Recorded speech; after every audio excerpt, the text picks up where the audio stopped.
السلام علیکم ورحمۃ اللہ وبرکاتہ۔ نمازی تو میرا بھائی تین طرح کے ہوتے ہیں۔ اب ہمیں فیصلہ یہ کرنا ہے کہ ہم اس میں سے کون سی طرح کے نمازی۔ ایک نمازی وہ ہوتا ہے جو لوگوں کو دکھانے کے لیے نماز پڑھتا ہے، وہ ریاکاری کرتا ہے، اور اس کی نماز بڑی سٹریسفل نماز ہوتی ہے۔ اس کی نماز میں بڑا فرق ہوتا ہے جب وہ لوگوں کے درمیان نماز پڑھتا ہے اور جب وہ انفرادی انڈیویجول نماز پڑھتا ہے۔ انڈیویجول بہت سارے ایسے دھوکے باز نماز پڑھتے بھی نہیں ہیں، جو صرف لوگوں کے دکھاوے کے لیے نماز پڑھتے ہیں، اور ان میں بھی پھر مختلف کیٹیگرائزیشنز ہوتی ہیں۔ کچھ تو ان میں سے ایسے دکھاوے والے ہوتے ہیں جنہیں سرے سے نماز ہی نہیں آتی، اور بعض ایسے ہوتے ہیں جنہیں نماز آتی تو ہے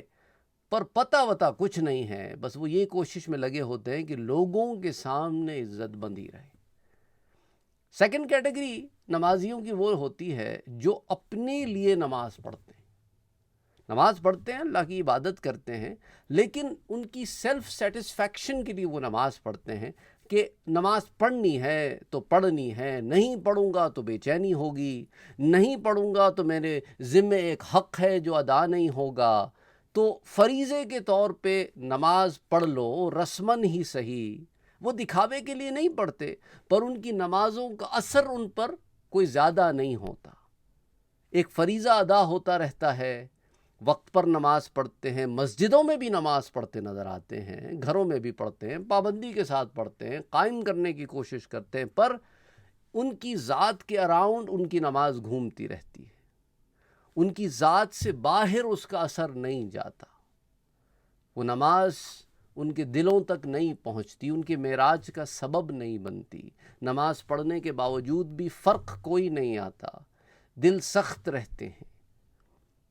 کوئی ایلیویشن نظر نہیں آتی، ایمان میں کوئی حرارت محسوس نہیں ہوتی، اور اگر زیادہ پڑھ لیں تو بوجھ بھی ہو جاتی ہے۔ یہ وہ لوگ ہوتے ہیں جو اپنی ذات کے محور میں گھومتے رہتے ہیں۔ پھر ایک تھرڈ کیٹیگری ہوتی ہے جو جب نماز کے لیے کھڑی ہوتی ہے، جب کبھی جو کوئی نماز ہو، چاہے نفل ہو، چاہے سنت ہو، چاہے واجب ہو، چاہے فرض ہو، ان کا مقصد یہی ہوتا ہے کہ میں رب کے حضور کھڑا ہوں، رب کی رضا کے لیے کھڑا ہوں، رب کے لیے کھڑا ہوں، رب کے سوا کوئی اور شے ایگزسٹ ہی نہیں کرتی، بس وہ ہے اور بس وہی ہے اور کچھ نہیں ہے۔ پھر یہ وہ لوگ ہیں کہ جب نمازوں میں داخل ہوتے ہیں تو باہر آنے کو من نہیں کرتا، جب نماز سے فارغ ہو جاتے ہیں تو اگلی نماز کی فکر میں رہتے ہیں، جن کے دل مسجدوں میں رہتے ہیں، جن کی ذات فنا ہو چکی ہوتی ہے، فنا ہو چکی تھی اپنے رب کی یاد میں، اپنے رب کی ذات میں، اپنے رب کے لیے فنا ہو چکی ہوتی ہے۔ وہ فنا فی اللہ بھی ہوتے ہیں، وہ فنا ہو چکے ہوتے ہیں، بس تم ان کا ظاہر دیکھتے ہو پر ان کا باطن کہیں اور ہوتا ہے۔ وہ ظاہر میں تمہارے درمیان بیٹھے ہیں پر باطن میں وہ کہیں اور بیٹھے ہوتے ہیں، وہ میں کو بھول چکے ہوتے ہیں، بس وہ کا ذکر کرتے ہیں، وہ صرف ہو جانتے ہیں بس، اور پھر وہ ان عالموں میں رہتے ہیں جن عالموں میں تم کبھی گئے بھی نہیں، تمہیں خبر بھی نہیں، اور پھر ان کی کیفیتیں یہ ہوتی ہیں کہ 7 سمندر معرفت کے پی کے بیٹھے ہوتے ہیں اور تمہیں خبر بھی ہونے نہیں دیتے، اور ان کی محفلوں میں ایک قطرہ پینے والے یا ایک قطرہ کا سننے والے اچھلتے کودتے پھرتے ہیں، وہ خاموشی سے سمندر کی طرح سکوت اختیار کیے رہتے ہیں کہ کہہ رہا ہے شور دریا سے سمندر کا سکوت، جس کا جتنا ظرف ہے اتنا ہی وہ خاموش ہے۔ دریا کتنا شور کرتا ہے اور کتنا پانی رکھتا ہے، اور سمندر کو دیکھو، خاموش، میلوں میل نکل جاؤ خاموش، پر گہرائی میں ایسا کہ جس کی حد کوئی نہیں، کہ صراحی سرنگوں ہو کر بھرا کرتی ہے پیمانہ۔ یہ پیمانے بھرتے رہتے ہیں،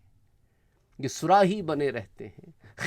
خالی پیالوں کو بھرتے رہتے ہیں، پر سمندر کی طرح سکوت میں ہوتے ہیں، کیونکہ وہ اپنی ذات کو بھلا چکے ہوتے ہیں، وہ معرفت الہی میں اس مقام پر پہنچ چکے ہوتے ہیں کہ سوائے رب تعالیٰ کی ذات کے مشاہدے کے اور کوئی مشاہدہ نہیں کرنا چاہتے، وہ رب کی یاد کے سوا اور کوئی شے کرنا نہیں چاہتے۔ ان کا اٹھنا، ان کا بیٹھنا، ان کا لیٹنا، ان کا سونا، ان کا کھانا، ان کا پینا، ان کا کام پہ جانا، کام سے آنا، کام کے دوران زندگی کا ہر لمحہ رب کے لیے ہوتا ہے، اور وہ ساری محنتیں رب کی رضا کے لیے کرتے ہیں۔ وہ نفس مطمئنہ پہ ہوتے ہیں اور راضیہ مردیہ پہ ہوتے ہیں، نفس کامل کے راستے پہ نکلے نفس کامل پہ ہوتے ہیں۔ مختلف مدارج ہیں، یہ وہ ہیں کہ جن کے بارے میں رب تعالیٰ کیا کہتا ہے، یا ایتھا النفس المطمئنہ ارجعی الی ربک راضیۃ مرضیہ فادخلی فی عبادی وادخلی جنتی، کہ داخل ہو جا میری عبادت میں تجھے جنت میں داخل ہو جا میرے بندوں میں۔ اور بندے تو پھر سانجے ہوتے ہیں نا اللہ کے، جو صحیح معنی میں بندے ہوتے ہیں، پھر ان پہ وہ ایک ہی رنگ چڑھا ہوتا ہے، صبغۃ اللہ، ومن احسن من اللہ صبغہ، اور اس رنگ سے اچھا کون سا رنگ ہوگا؟ یہ اسی ایک رنگ میں رنگے ہوتے ہیں، اللہ کے بندے ہوتے ہیں جو صحیح معنی میں بندے ہوتے ہیں، تو پھر یہ وہی ہیں جن کے لیے پھر جنتوں کا وعدہ ہے، یہ وہی ہیں جن کے لیے اعدت للمتقین، جو ہے نا یہ تقوی والے جو لوگ ہیں، یہ وہی لوگ ہیں جن کے لیے پھر جنتیں ہیں، اور پھر یہ اللہ کے آگے کھڑے ہونے سے ڈرتے ہیں۔ وَلِمَنْ خَافَ مَقَامَ رَبِّهِ، اور وہ اس کے آگے کھڑے ہونے سے ڈرتے ہیں، یعنی ان کو پتہ ہے کہ یہ جو ہم کرتے رہیں اس کا ایک دن جواب بھی دینا ہے، مالک یوم الدین کو جواب دینا ہے، تو بہتر نہیں ہے کہ ایسی زندگی گزارو جو اس دن کی شرمندگی سے بچائے۔ یہ وہ لوگ ہوتے ہیں کہ ایاک نعبد و ایاک نستعین مانگنے والے، اس پہ عمل کرنے والے، اس پہ ایمان لانے والے، کہ تیری ہی عبادت کرتے ہیں اور تجھ ہی سے مدد چاہتے ہیں، اور تجھ سے دعا کرتے ہیں کہ باری تعالیٰ سیدھے راستے پر چلا، ان لوگوں کے راستے پر جو انعام یافتہ ہیں، اور ان لوگوں کے راستے سے بچا جو تیرے غضب کا شکار ہوئے یا جو گمراہ تھے اور خود کو ہدایت پر سمجھتے رہے۔ یہ تیری کتاب ہے باری تعالیٰ، لا ریب فی، اس میں شک کوئی نہیں ہے، ایمان لائے ہیں ہم اس پہ اور اس کی ایک ایک شے پہ، اور اس کے مطابق زندگی گزارنے کی کوشش کرتے ہیں۔ یہ وہ لوگ ہیں کہ پھر ان کی نمازوں میں اس کا اثر آتا ہے، اور وہ جو مومن کی معراج ہوتی ہے نا، وہ معراج انہیں یہاں ملتی ہے کہ سجدوں میں جاتے ہیں تو ان کے سجدے ایسے ہوتے ہیں، وہ کیفیت ہمیں ملی ہی نہیں، ان کے رکوع ایسے ہوتے ہیں، وہ کیفیتیں ہمیں ملی نہیں، ان کے قیام ایسے ہوتے ہیں، وہ کیفیتیں ہمیں ملی نہیں، ان کی تلاوت ایسی ہوتی ہے کہ اس تلاوت کی حلاوت و چاشنی سے ہم واقف ہی نہیں کہ اس کی شیرینی کیا ہوتی ہے۔ وہ جب ہاتھ اٹھا کے اللہ اکبر کہتے ہیں تو ان کے اللہ اکبر کی کیفیت ہمیں نہیں خبر کیا ہے۔ جب وہ حضور پہ درود و سلام پڑھتے ہیں تو اس کی کیفیت کیا ہے ہمیں نہیں معلوم۔ جب وہ التحیات پڑھتے ہیں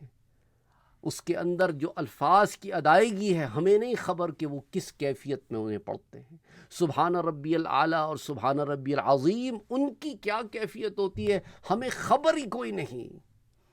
وہ سمجھتے ہیں سمع اللہ لمن حمیدہ کا مطلب، انہیں پتہ ہے کہ سنتا ہے ان کا رب جب اس کی حمد بیان کی جاتی ہے۔ اپنی نمازوں پہ ہمیں کام کرنے کی ضرورت ہے، اپنی نمازوں سے اپنے دیگر معاملات پر کام کرنے کی ضرورت ہے، بہت ضرورت ہے۔ اب ہم نے ڈیسائیڈ کرنا ہے کہ ہم نمازیوں کی کون سی کیٹیگری میں کھڑے ہیں۔ Question to you, question to me, question ہم سب کے لیے، کوسچن سب پوچھو اپنی ذات سے۔ اور اگر میں پہلی کیٹیگری یا دوسری میں کہیں پڑا ہوں تو پھر میں تو غلط ڈبے میں پڑا ہوں، مجھے تو تیسرے ڈبے کے بارے میں سوچنا چاہیے جہاں رب کی نماز رب کے لیے پڑھی جاتی ہے اور کسی شے کا اس میں شائبہ تک نہیں ہوتا۔ اپنا اور اپنوں کا بہت خیال رکھیے گا۔ مجھ گناہگار کو اپنی دعاؤں میں یاد رکھیے گا، آمین۔ اللہ ہم سب کی حفاظت فرمائے، اللہ سبحانہ و تعالی ہم سب کو توفیق عطا فرمائے کہ نماز پڑھیں جیسا کہ نماز پڑھنے کا حق ہے، نماز قائم کریں جیسے کہ اس کے قائم کرنے کا حق ہے، اور دیگر معاملات زندگی میں اللہ اور اس کے رسول کے بتائے ہوئے طریقوں پر چلیں، آمین۔ اللہم صلی علی محمد وعلی آل محمد۔